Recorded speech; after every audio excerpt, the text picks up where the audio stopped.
Mon âme élève le Seigneur. Exulte, car il a fait des merveilles dans ta vie. Il t'a sauvé de la boue, il t'a racheté.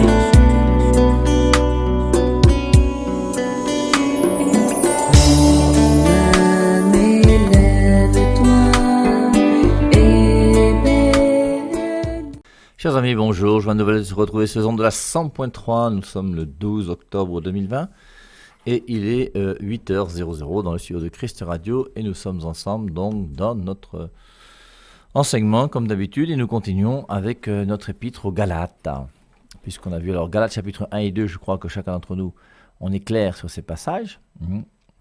Alors l'introduction est intéressante puisqu'il dit qu'il a reçu son évangile pas des hommes. Dès le premier verset. Galates 1, 6, donc dans le premier chapitre de Galates, le verset 6, nous montre la raison pour laquelle il écrit son épître aux Galates en disant « Je m'étonne que vous détourniez si vite de celui qui vous annonçait Jésus-Christ pour passer à un autre évangile. » Verset 8, non pas qu'il y ait un autre évangile, parce que même si moi, Paul, je venais vous annoncer un autre évangile que celui que je vous annonçais, ce serait faux, ou même si c'est un ange de Dieu. Après, il a montré comment il a reçu son évangile directement du Christ, c'est Galates chapitre 1, le verset 11. L'évangile que j'ai reçu n'est pas de moi, je ne l'ai pas reçu des hommes, je l'ai reçu directement de Dieu.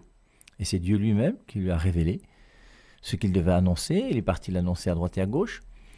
Et comme ceux qui sont venus en Galatie après son passage, lui, où il a donné la foi à ceux qui voulaient croire en Jésus-Christ, il s'est aperçu qu'après son passage, il y a des chrétiens judaïsants qui sont revenus et qui ont imposé à nouveau le poids de la loi sur ces gens-là. Et donc, il va leur montrer que j'ai été juif plus que tous ces gens-là, j'ai persécuté l'Église.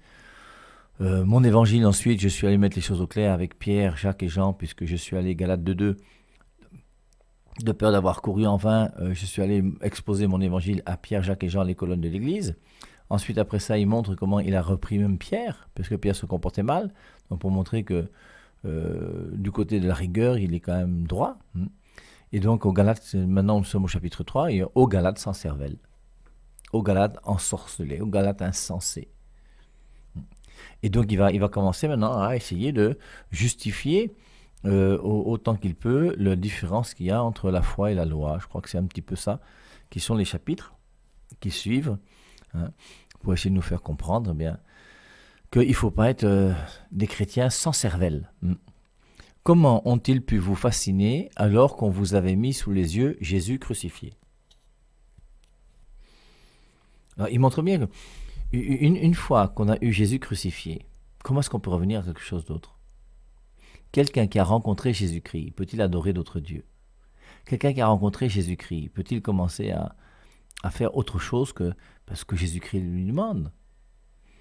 Et on a l'impression, vous voyez, que une fois qu'on a compris que le Fils de Dieu, qui est Dieu, est venu sur terre, qui s'est incarné, il s'est fait chair, le Verbe s'est fait chair, Jean 1,14, il est né à Bethléem, accouché par une femme. Mais c'est quand même une histoire extraordinaire, ce truc-là. C'est quand même pas rien que le Fils de Dieu soit venu sur terre. Je vous rappelle l'importance de la fête de Noël pour nous. Et l'importance de la fête de Noël, c'est nous faire comprendre que notre Dieu à nous, c'est un Dieu qui est clair, qui s'est incarné, qui est venu. Le seul Dieu historique, mais c'est lui. D'une certaine manière, il y avait déjà un petit peu un Dieu historique, puisque grâce à Moïse, ils ont traversé la mer Rouge, ils ont quand même vécu. Mais il y a une proximité, une concrétude, je ne sais pas comment il faut dire ça, moi, quelque chose de concret, de clair, à travers ce mystère de l'incarnation du Fils de Dieu, qui est venu sur terre, qui a pris la chair. Il est venu aux noces de Cana, il a transformé l'eau en vin. Il a dû avoir des piches là-bas et danser un peu, parce qu'on devait danser aux noces. Il devait faire comme tout le monde. Et c'est quand même extraordinaire. Maintenant, on comprend que Jésus-Christ, qui est le Fils de Dieu, est venu sur terre, et on va commencer à discuter et à croire autre chose que ce que Jésus-Christ nous dit. C'est vraiment curieux. Comment ont-ils pu vous fasciner alors qu'on vous avait mis sous les yeux Jésus-Christ crucifié? Jésus-Christ crucifié, c'est Jésus-Christ qui accepte de venir nous sauver, puisque étant sous la loi juive, nous sommes foutus. Et on a été chassés du jardin d'Éden dans Genèse chapitre 3. Dieu a chassé Adam et Ève. Et il a mis des chérubins, donc ses anges, à lui, pour empêcher Adam et Ève de rentrer à nouveau dans le jardin d'Éden. Et la raison c'est laquelle? C'est que Dieu avait mis dans ce jardin d'Éden un arbre au milieu du jardin qui est l'arbre de la vie, et Dieu voulait donner la vraie vie à Adam et Ève. Qui n'avaient pas la vraie vie, ils n'avaient que la vie humaine, parce que la vie humaine n'est pas la vraie vie. La vraie vie, c'est la vie divine. C'est pour ça qu'il y a la nouvelle naissance. Et dans l'Ancien Testament, il n'y a pas de nouvelle naissance. Moi, je vous baptise dans l'eau, lui vous baptisera dans l'Esprit Saint. Et dès que je nais de nouveau, l'Esprit Saint m'est donné. Et c'est pour ça que, normalement, avec la nouvelle naissance, j'ai quand même une relation personnelle que je vis avec Jésus-Christ et aussi avec l'Esprit Saint. Et je crois que la grande question qu'il faut qu'on se pose peut-être aujourd'hui à partir de cette épître aux Galates, c'est quelle est la relation que toi tu as avec Dieu? Si on te demandait, je ne sais pas moi, comme ça, de parler de ta relation amoureuse avec ton Dieu. Alors il est clair que s'il n'y a pas de relation amoureuse avec Dieu, s'il n'y a pas de nouvelle naissance, il n'y a pas de vie chrétienne. C'est pour ça que tu peux aller à la messe chaque dimanche, mais si tu n'as pas rencontré Jésus-Christ, ta messe du dimanche, c'est un acte religieux superficiel qui ne sert à rien et qui ne transformera jamais ta vie. Par contre, si tu as une expérience de Jésus-Christ, alors c'est autre chose. Vous voyez, j'ai envie de dire, c'est bien qu'on puisse lire l'Épître aux Galates ensemble ces jours-ci, parce que sur la 100.3, en tout cas moi, je fais un effort pour essayer de vous montrer comment nous devons être des chrétiens à la 100.3, pas sans cervelle. Nous devons être des chrétiens intelligents. Aux Galates sans cervelle. Aux auditeurs à la 100.3 sans cervelle. Non, nous avons une cervelle et nous réfléchissons. Ce que nous faisons déjà depuis plus de 2 ans. Et on essaie de montrer comment, bibliquement parlant, selon ce que la parole de Dieu nous dit, ce que nous devons croire. Et on essaie de dénoncer toutes les erreurs. Et du côté intellectuel, un auditeur à 100.3 est bien formé, il n'y a pas de souci. Mais maintenant, quelle est, cette formation intellectuelle te donne quoi par rapport à ta vie chrétienne? Voilà la question qu'il faut se poser. Et c'est ça, quelque part, la question que Paul pose aujourd'hui aux Galates sans cervelle. Comment ont-ils pu vous fasciner alors qu'on vous avait mis sous les yeux Jésus-Christ crucifié? Alors, intellectuellement parlant, déjà, c'est important d'y réfléchir. Mais surtout, je voudrais que vous me disiez, avez-vous reçu l'Esprit en pratiquant la loi ou en accueillant la foi? Et la question que nous devons tous nous poser ce matin, c'est, est-ce que moi, j'ai une expérience de l'Esprit Saint? Je vais prendre un exemple. Sainte Thérèse de l'Enfant Jésus a été guérie par sans doute une vision qu'elle a eue de la Vierge Marie, non? Avec cette statue-là qui lui avait souri. Mais elle est encore toute petite. Étant toute petite et ayant eu cette guérison par la Vierge Marie, il est clair que dites tout ce que vous voulez sur la Vierge Marie à Sainte Thérèse, elle sait que c'est la Vierge Marie qui l'a guérie. Et c'est pour ça donc elle a une expérience personnelle de la Vierge Marie dans sa vie qui fait que dites tout ce que vous voulez, elle ne sera jamais touchée par tout ce que vous allez dire. Ce matin, je suis en contact avec quelqu'un qui m'envoie un SMS pour me dire que la Vierge Marie, c'est la reine des cieux de Jérémie 44. On avait vu ça, non? Et comme dit Amadeus Josselin, il y a 600 ans de différence entre la reine des cieux de Jérémie 44, qui est une déesse, une idole, qui est adorée par le peuple d'Israël. Et Jérémie va se plaindre de ça. Et maintenant, on veut nous faire croire que cette déesse-là, c'est nous avons fait la Vierge Marie aujourd'hui. Mais c'est une aberration monstrueuse. Mais apportez tous les arguments que vous voulez à quelqu'un comme Sainte Thérèse sur la Vierge Marie, ça ne va rien lui faire. Et comme on disait la semaine dernière, vous voyez, c'est beau quelque part de voir toutes ces vieilles matères qui sont là, qui disent le chapelet régulièrement, et qui en disant le chapelet, t'as beau leur dire tout ce que tu veux sur la Vierge Marie et tout ce que tu veux, elles sont là avec leur chapelet tous les jours. Et elles vont continuer à réciter le chapelet tous les jours. Et elles ont raison. Parce qu'elles ont su que dans leur vie, cette femme qu'on appelle Marie a fait quelque chose. Elles ont une expérience de la Vierge Marie. Moi, je me suis converti dans un lieu d'apparition de la Vierge Marie. C'est pas de ma faute, j'y suis pour rien, moi. J'étais en faculté de médecine. J'étais encore jeune, je suis plus de 21 ans, peut-être quelque chose comme ça.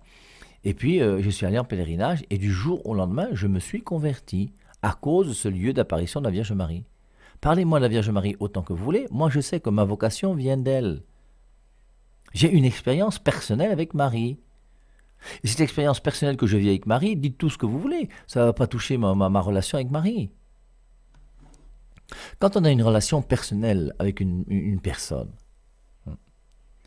cette relation personnelle fait qu'il y a un lien que tu as eu avec cette personne que tu connais, qui fait qu'on peut dire tout ce qu'on veut sur cette personne, toi tu vas dire quoi? Vous avez des gens, on a beau dire tout ce qu'on veut, toi, en vivant une relation avec une personne, en sachant comment il vit et ce que tu vis avec elle, on pourra te dire tout ce qu'on tu veux. Toi, tu diras, voici ce que moi j'ai comme expérience. Je vais vous prendre un exemple. Il y a un monsieur qui, un jour, j'avais organisé ma première semaine d'évangélisation que j'avais fait à Berthois. Et cette semaine d'évangélisation était très compliquée à organiser. J'étais curé, j'avais fait venir 100 catéchistes, il fallait trouver 1 million, il fallait... Et puis, bon, c'était compliqué, j'avais pas d'argent. Et j'avais essayé de demander à beaucoup d'élites de l'Est de m'aider. Certains m'ont aidé, d'autres m'ont envoyé balader, ça c'est normal. Et puis il y a une personne qui, j'arrivais pas à avoir d'argent, que je suis allé voir et qui m'a donné une enveloppe de 500 000 francs, qui est la moitié de tous les frais que je devais faire. Les gens disent tout ce qu'ils veulent sur cette personne. Moi, ce que je peux vous dire, c'est dites tout ce que vous voulez sur cette personne. Moi, je sais que c'est une personne qui m'a sauvé d'une situation un jour et qui a été bonne avec moi. Maintenant, dites qu'elle est franc-maçon, qu'elle est rosicrucienne, qu'elle est ci, qu'elle est ça, qu'elle est tout ce que vous voulez, il n'y a pas de souci, non? Je ne sais pas si c'est vrai ou pas, mais moi je sais que ce que c'est que cette personne, un jour, m'a sauvé d'une situation. Et je suis redevable à cette personne jusqu'au jour de sa mort. Ça, c'est clair. C'est pour ça que quand tu vis quelque chose avec une personne, et après on te dira beaucoup de choses, quand tu vis ta relation avec Marie, et qu'il y a quelque chose, alors je dis Marie, parce que c'est la Sainte des Saintes, mais surtout avec Jésus, et quand toi-même tu as expérimenté la présence de Jésus-Christ dans ta vie, comment est-ce qu'après on peut te détourner de Jésus-Christ? C'est impossible. C'est pour ça qu'on a l'impression que Paul veut faire comprendre à ces gens-là. Je voudrais que vous me disiez, avez-vous reçu l'Esprit en pratiquant la loi ou en accueillant la foi? Alors je vous rappelle que dans l'Ancien Testament, on avait beaucoup étudié ce passage de Jean chapitre 7, au verset 37, 38 et 39, qui dit « C'était le dernier jour de la fête, qui est aussi le plus important. Jésus qui s'était mis debout éleva la voix. Celui qui a soif, qu'il vienne à moi, qu'il boive, celui qui croit en moi.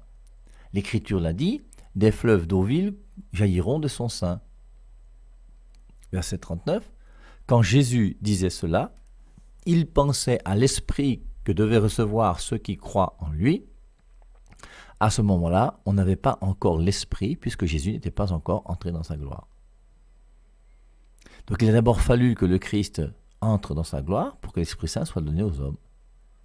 Et on voit bien que dans l'Ancien Testament, l'Esprit Saint n'était pas donné. Dans la Nouvelle Alliance, dès que tu nais de nouveau, tu es baptisé dans l'Esprit Saint. Et on a plein d'exemples dans le Nouveau Testament, même l'exemple de Corneille dans Actes chapitre 10 et 11, où on voit comment Pierre va aller voir ce qu'il appelle des païens, qui étaient quand même croyants, mais qu'on appelle des païens, des non-juifs. Et en allant voir ces gens-là, il a commencé à prêcher la bonne nouvelle de Jésus-Christ, et les gens ont commencé à parler en langue. Et les gens ont commencé à manifester l'Esprit Saint. Et c'est pour ça qu'il dit, est-ce qu'on peut refuser l'eau du baptême à ces gens qui ont reçu l'Esprit Saint comme nous? Et même s'ils ne sont pas circoncis, parce qu'ils sont non-juifs, on va leur donner l'eau du baptême et on va les baptiser. Donc il a suffi que Pierre puisse prêcher un peu pour que l'Esprit Saint puisse se manifester. Et les Galates ont eu la chance de voir cette manifestation de l'Esprit Saint. Mais maintenant, qu'est-ce qu'ils veulent? Ils veulent retourner à l'Ancienne Alliance. Alors, je crois que c'est important pour nous d'essayer de voir quelle est mon expérience, celle que je vis avec mon Dieu. Et c'est bien d'avoir une connaissance intellectuelle. Il faut l'avoir, ça évite des erreurs et ça évite de partir dans des fausses églises ou de faire des choses bizarres. Mais il faut aussi avoir une expérience personnelle. Il y a une connaissance intellectuelle d'une personne et il y a une connaissance aussi affective d'une personne. Cette connaissance affective, je crois que c'est surtout ce que Paul veut rappeler à ces Galates. Vraiment, vous êtes intelligents. Vous avez commencé par l'esprit et vous terminez par la chair. Une telle expérience nous a donc servi à rien. Il revient donc à cette expérience. Il est clair que lorsqu'on prenait l'exemple l'autre jour dans le livre des Actes des Apôtres de Paul qui va rendre Élymas aveugle devant le gouverneur Sergius Paulus, quelque chose comme ça, bien, Élymas était un mage qui empêchait le gouverneur de pouvoir suivre la foi. Et au bout d'un moment, Paul dit à ce mage Élymas, écoute, tu commences à me casser les pieds, comme tu me déranges, tu vas devenir aveugle pendant un certain temps. Et le gars, c'est devenu aveugle sur place. Mais il est clair que lorsque le gouverneur a vu Paul parler, il a prié sur le gars là pour qu'il devienne aveugle, il est devenu aveugle, bien, ça fait que ce sont quand même des signes qui accompagnent ta foi qui sont solides. Hein. Et donc, c'est pour ça que cette expérience que nous avons, alors il y a une expérience, vous voyez, personnelle de cette rencontre avec Jésus-Christ, et comme dit le passage de Marc 16, alors pas celui que tout le monde connaît, hein, Marc 16, 17, voici les signes qui accompagneront ceux qui ont cru, mais le passage qui est juste après, où on parle des signes qui doivent accompagner la prédication. Et il est dit, le Seigneur, après leur avoir parlé, fut enlevé au ciel et il s'assit à la droite de Dieu. Ils s'en allèrent prêcher partout, le Seigneur travaillait avec eux et confirmait la parole par les signes qui l'accompagnaient. Et aujourd'hui, il y a des signes qui accompagnent cette parole. Tous ces lieux d'apparition où il y a des miracles. Et tous ceux qui refusent les miracles de la Vierge Marie en disant que c'est diabolique, je me pose des questions sur votre santé mentale. Un miracle, c'est bien, mais étudiez vous-même, allez, regardez quels sont les miracles qu'on a reconnus à Lourdes. Prenez-les, il y en a 70. Vous les prenez un par un, vous analysez, vous voyez, vous verrez s'il y a des miracles ou s'il n'y a pas des miracles. Relisez la vie de Sainte Bernadette Soubirous. Faites confiance au Père Ave Marie qui vous dit qu'il s'est converti dans un lieu d'apparition de la Vierge Marie en Italie qui s'appelle San Damiano. Sauf si vous me prenez pour un menteur. Ensuite, pas seulement la Vierge Marie. L'Eucharistie, chez nous les catholiques, nous croyons que c'est réellement le corps du Christ, mais c'est accompagné par le miracle de l'Anciano, dont on a déjà parlé ici sur les ondes. Et l'Anciano, c'est ce miracle qui a eu lieu il y a 1400 ans, dans lequel un prêtre qui célébrait la messe, c'était même un moine, eh bien, le pain est devenu le corps du Christ comme dans toutes les messes, mais normalement à la messe, les apparences du pain sont là, alors là, les apparences du pain ont disparu pour être de la chair. Et le vin qui devient le sang du Christ avec les apparences du vin qui reste sont devenus du sang. Et cette chair existe depuis 1400 ans dans cette église de l'Anciano. Vous prenez un billet d'avion, vous allez en Italie, vous allez à l'Anciano, vous verrez. Alors il y a un bout de chair qui est parti parce qu'on a fait des études pour savoir ce que c'était. Et on s'est aperçu que c'est une partie du myocarde, donc du cœur de l'homme. On a trouvé son résus sanguin. Et vous avez 5 caillots de sang qui sont là depuis 1400 ans. Voici des signes qui accompagnent, moi j'y peux rien. Et on avait parlé des corps des saints. Combien de corps de saints sont des corps qui aujourd'hui sont intacts depuis des centaines d'années? Ce sont des signes qui accompagnent, on n'y peut rien. Quand l'os d'Élysée va faire que on va jeter un homme dans la tombe et il va toucher l'os d'Élysée, et dès qu'il touche l'os d'Élysée, il va ressusciter. C'est pas moi qui l'ai voulu, et ça montre bien que l'os d'Élysée a un certain pouvoir. Alors appelez ça de la magie si vous voulez, appelez ça comme vous voulez. Nous on appelle ça des reliques. Voilà. De même que les linges de Paul, je vous rappelle dans Actes chapitre 19 verset 11, hein, Paul faisait des miracles, hein, Dieu faisait des miracles par les mains de Paul, au point qu'on prenait des linges de Paul qu'on déposait sur les gens et les esprits s'en allaient, les gens guérissaient. Ce sont des signes que Dieu nous a donnés, on ne peut pas les nier. Alors c'est pour ça que c'est pas uniquement un côté intellectuel, il y a aussi une expérience, une vie qui est là. Et il faut, vous voyez, que notre formation intellectuelle puisse aboutir à un comportement de vie clair. C'est pour ça que quelque part, vous voyez, celui qui dit qu'il croit en Dieu, bien, il ne peut pas faire autre chose que d'accepter de vivre comme il le veut. Et une fois que j'ai rencontré Jésus-Christ, Jésus-Christ va transformer ma vie. Première épître de Jean, chapitre 2, verset 3. Et voilà comment nous saurons que nous le connaissons, si nous gardons ses commandements. Je peux avoir une connaissance intellectuelle de Dieu, et cette connaissance intellectuelle de Dieu que je rencontre va transformer ma vie et va faire que je vais garder ses commandements. Et voilà comment nous saurons que nous le connaissons, si nous gardons ses commandements. Et plus je vais chercher à faire la volonté de Dieu, plus j'aurai cette présence de Dieu dans ma vie. Celui qui prétend le connaître et ne garde pas ses commandements est un menteur. Est-ce qu'il y a des menteurs parmi nous? Celui qui prétend le connaître et ne garde pas ses commandements est un menteur. Comment est-ce que je fais pour mener ma vie chrétienne de la manière la plus honnête qui soit sur cette terre? J'ai rencontré Jésus-Christ, il y a une expérience du Christ, très bien, cette expérience du Christ va transformer ma vie. Quand je vous rappelle que Aoudou, mademoiselle Aoudou, rencontre monsieur Kamdem, et qu'après quelques années, mademoiselle Aoudou devient madame Kamdem, il se marie. Forcément, c'est Mademoiselle Aoudou a été transformée par le Kamdem qu'elle a rencontré. Et maintenant, moi, j'ai été transformé par le Christ que j'ai rencontré. Et après avoir rencontré Jésus-Christ, je ne peux plus être le même homme. Comme Aoudou, après avoir rencontré Kamdem, devient Madame Kamdem. Je vous rappelle, elle disait Samende le matin pour dire bonjour, maintenant elle dit Amgaka. Maintenant, après le Condré, Taroula sauce jaune et non plus le mbol avec le couscous.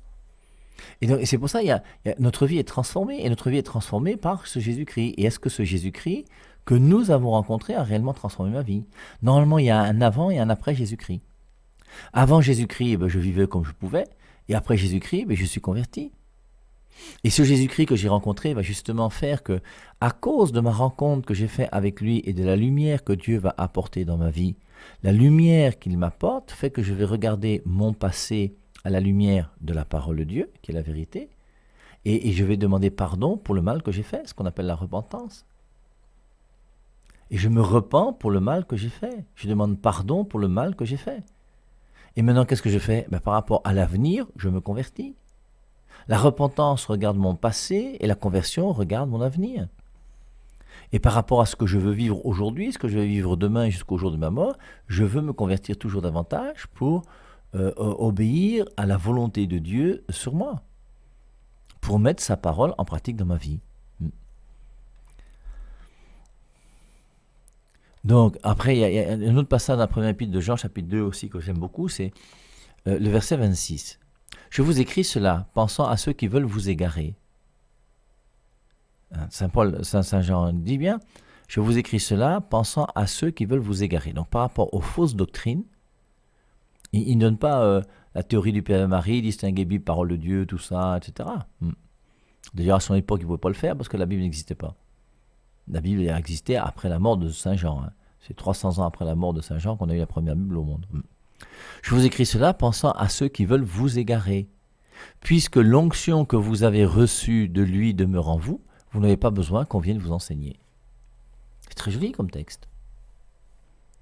Et je suis persuadé, je vous l'ai déjà dit et je le redis, je suis persuadé que toute personne qui cherche la vérité, si tu demandes à l'Esprit Saint de t'éclairer, il va t'éclairer.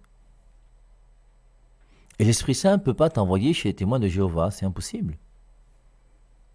L'Esprit Saint ne peut pas t'envoyer dans une église et on va te dire que les catholiques sont des diables. L'Esprit Saint ne veut pas dire que les catholiques sont des diables.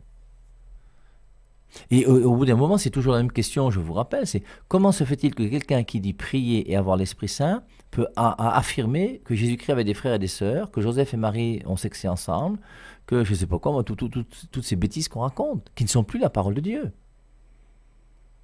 C'est pour ça que c'est important de lire les Saintes Écritures. On a vu les dangers de la Bible, dont je ne vais pas revenir dessus. Mais en même temps, il faut vraiment demander à l'Esprit Saint, mais au vrai Esprit Saint, de nous guider. L'Esprit Saint vous conduira à la vérité tout entière.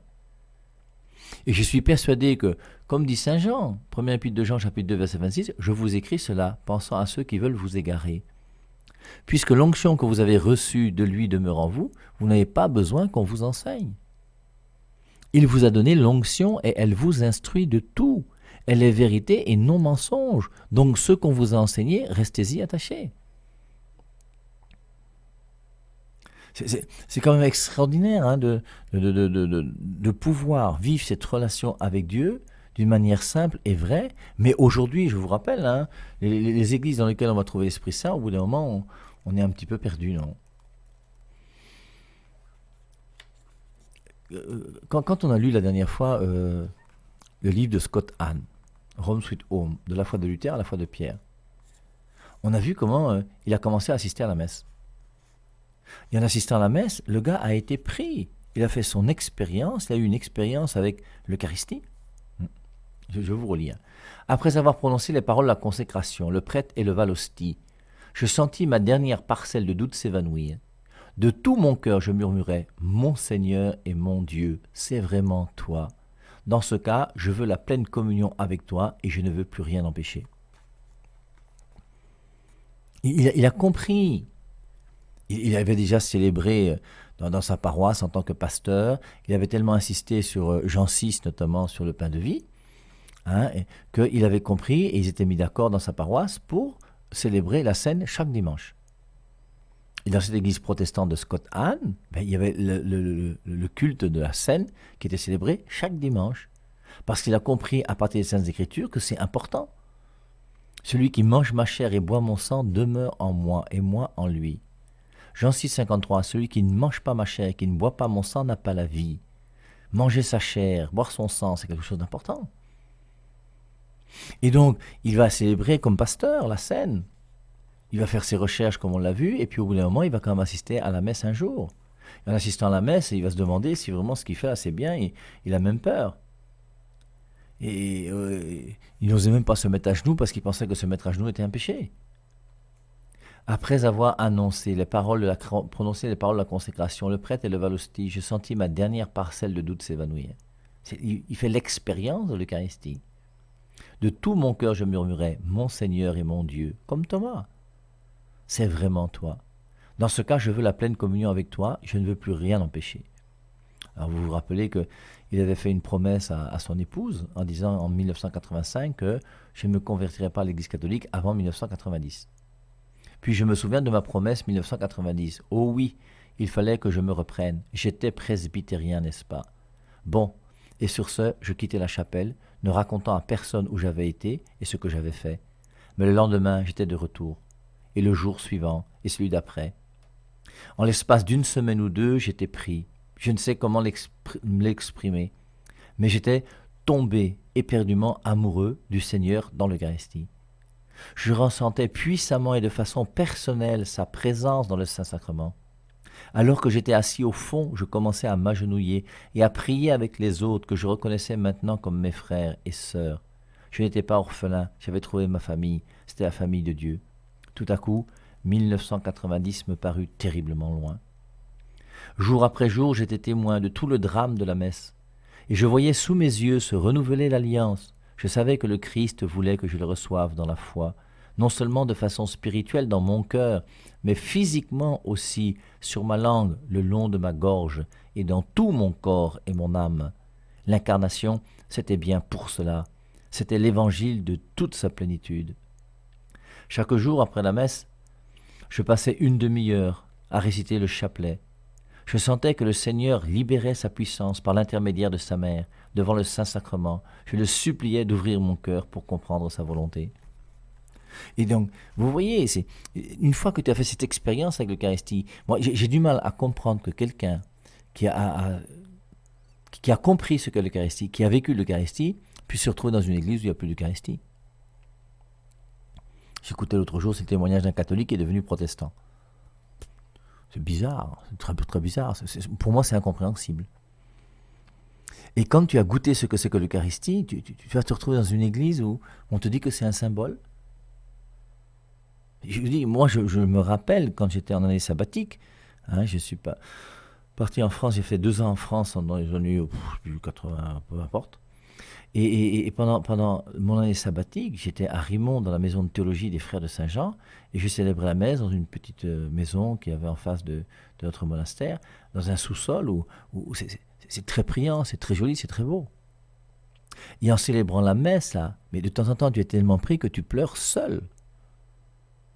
Tu as dans tes mains le Fils de Dieu qui est Dieu. Toi, pauvre prêtre de ton état, qui n'est pas meilleur que les autres.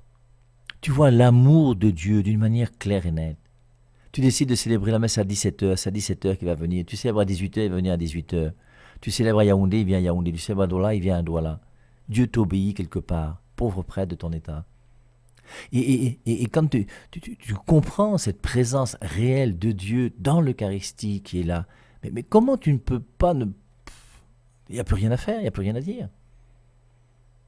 Et c'est vrai que dans l'Eucharistie, il n'y a pas grand-chose à comprendre. La transsubstantiation, essayez de comprendre si vous voulez, il n'y a pas de souci. Mais bon, ça m'est égal la transsubstantiation. La seule chose qui est importante pour moi, c'est de comprendre que Dieu a voulu, avant de quitter cette terre, laisser un sacrement pour que moi et lui, on puisse vivre ensemble le corps à corps.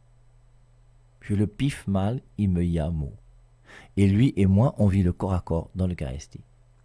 Et quand tu as expérimenté dans ta vie, alors ça ne fait pas guili-guili au cœur, ça ne donne pas des frissons dans le dos, non, c'est dans la foi. Mais quand tu as vécu dans la foi cette relation amoureuse avec le Christ dans l'Eucharistie, mais qu'est-ce qui peut te détourner de ça? Tu es sur le roc. sur ce qu'il y a de plus beau et de plus grand dans la vie chrétienne. C'est pour ça qu'on dit que l'Eucharistie, c'est le sommet, la source de tout. C'est extraordinaire. Et c'est pour ça, donc, à partir du moment où tu vis cette expérience va faire que comment maintenant tu peux retourner aux aliments impurs. Tu as rencontré Jésus-Christ dans ta vie, comment maintenant tu peux retourner à la loi de l'Ancien Testament. Une telle expérience ne nous a donc servi à rien. Servi à rien, est-ce possible, dit saint Paul?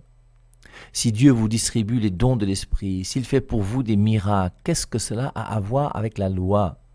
N'est-ce pas plutôt parce que vous avez accueilli la foi? Et ensuite, donc, il va continuer avec le personnage d'Abraham, à partir de Galates chapitre 3, verset 6. Et on va retrouver donc à 10h30 notre père dans la foi qu'on appelle Abraham.